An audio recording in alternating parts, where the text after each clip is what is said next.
This year, I've ridden almost 100 new roller coasters. Some of these met my expectations, some of them exceeded my expectations, and others were a big disappointment. Today, I'm going to rank up my top 5 biggest coaster surprises and my top 5 biggest coaster letdowns. Real quick, I'd like to point out that I'm talking about a single ride on a coaster, not my opinion of the coaster altogether. I've gotten to ride some of these coasters again, and I've been able to form a stronger opinion.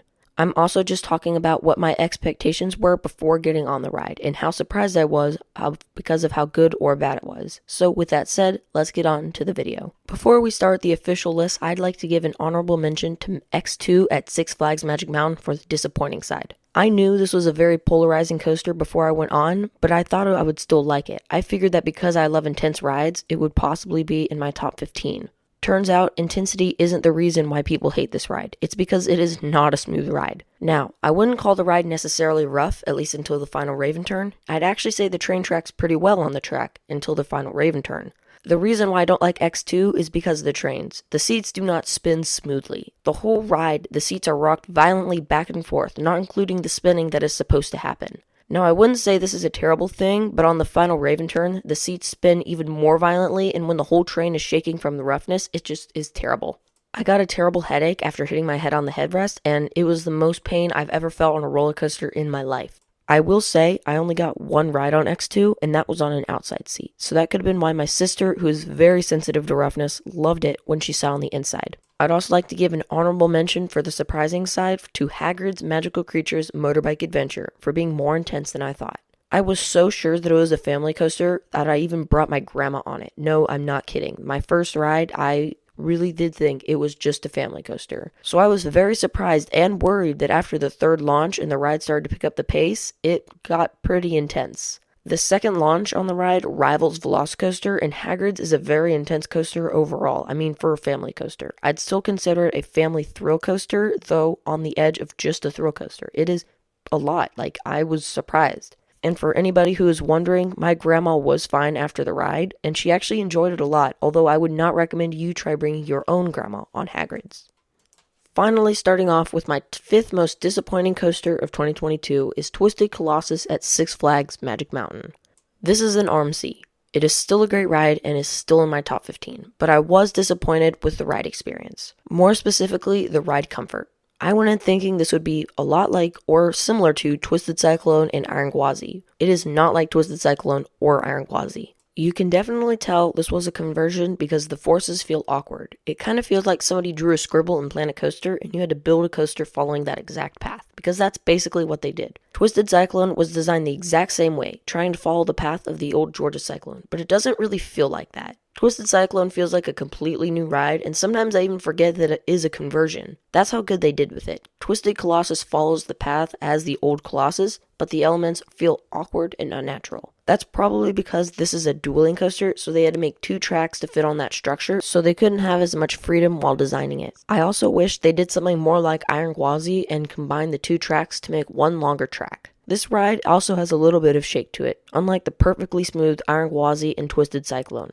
Basically, if this ride was just built a few years later, once RMC had more experience, it probably would have been a lot more of a comfortable ride experience, and a better ride overall. My 5th most surprising coaster of 2022 is Hurricane, formerly Screaming Eagle, at Fun Spot America, Atlanta. This EMF Miler family coaster is filled with crazy airtime. Though the trains are only 3 cars, the first drop gives floater airtime all the way down, and the jolt about halfway down will eject all the riders, no matter where you are. But the part that puts this ride on the map is that final hill before the final turn. If you get a train full, especially on a summer day, you will get ejected out of your seat, and the airtime is pretty sustained both in the front and the back. This ride also tracks very smoothly, something I was not expecting. Though the turns can be a little janky, overall I thought this ride was very surprising, and I was definitely not expecting all that airtime. My 4th most disappointing coaster of 2022 was Batman the Ride at Six Flags Magic Mountain. Simply put, I went in expecting almost an identical ride to Batman the Ride at Six Flags Over Georgia, my home park. I heard that Over Georgia's Batman was the most intense Bat clone, but that Magic Mountain's wasn't that far behind. Batman the Ride at Six Flags Magic Mountain is way less intense than the one at Over Georgia, and it's not even a competition.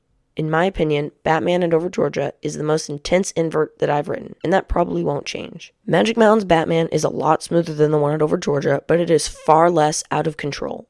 It just wasn't as crazy or insane of a ride as the one at Over Georgia, and it was just underwhelming in my opinion. My fourth most surprising coaster of 2022 was a ride that I went into expecting the worst, Hurler at Carowinds. This old Din Woody is ironically placed right next to one of the greatest coasters on Earth, Fury 325, but this ride shouldn't be laughed at because it is a floater machine.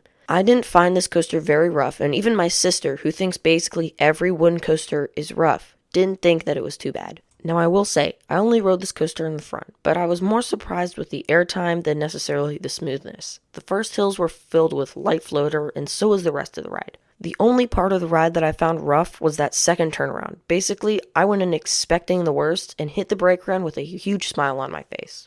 Number 3 on the negative side is Revenge of the Mummy at Universal Studios Florida. Now, I don't really know what I was expecting. I guess a thrilling ride, but I came off pretty bored. There is one drop in the ride that I thought was pretty good, but the rest of the ride was just slow turns in a room filled with some music.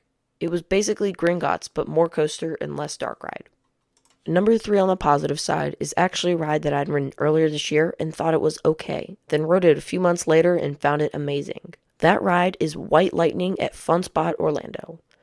My first rides back in April were in the early afternoon on a sunny spring day, and I found the ride very rough with little airtime. That opinion changed once I rode it in late November at night. It was very smooth and full of floater airtime. I probably rode it 7 times, and every time I hit the brakes with my jaw dropped. I was just shocked how much a ride could change just by riding it in the cold. This ride is amazing and is the perfect way to end off a day full of rides on Velocicoaster just across the street.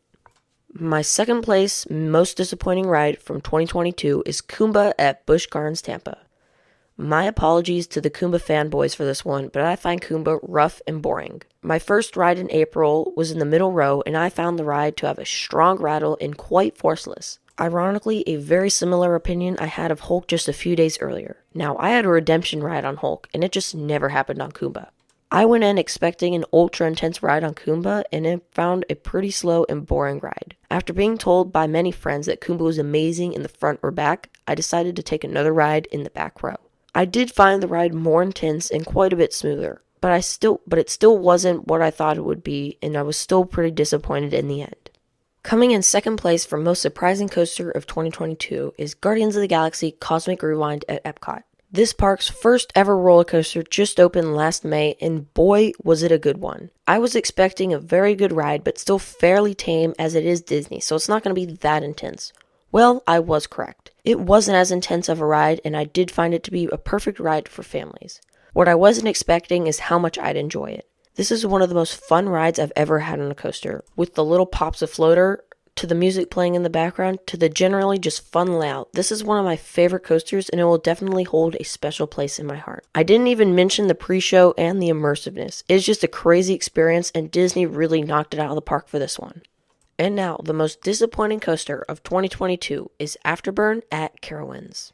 This B&M invert is a piece of rattly garbage. It isn't smooth at all, and it takes second place for the biggest headache I've gotten on a coaster. This ride starts off pretty well until the zero-G roll when you get shaken around a bit. The entire Batwing is a little shaky, but once again, not too bad. In fact, I'd say Kumba is rougher than this the entire ride. But one thing Kumba didn't do is slam my head into the restraint so hard it almost knocked me out. I rode it in the front and in the back, and I have no desire to ever ride it again. That corkscrew is just miserable. I went in thinking that I would be getting on one of the best inverts in America, and instead I came off with a huge headache and no desire to ever ride it again.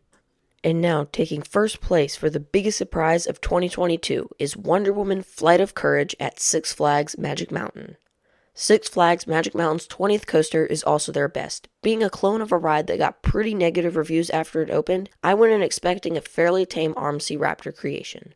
I came off this ride dumbfounded by how amazing it is. It blew me away. Now, this ride is very different from other RMCs. It isn't that insane powerhouse of airtime and positive G's that ends up in everyone's top 3, but it is great in its own way. It has some whip on the turnarounds and has some glorious sustained ejector airtime. It tears through almost every element and is overall a long, relentless coaster that is insanely underrated. This ride is amazing and was the most surprising coaster of 2022.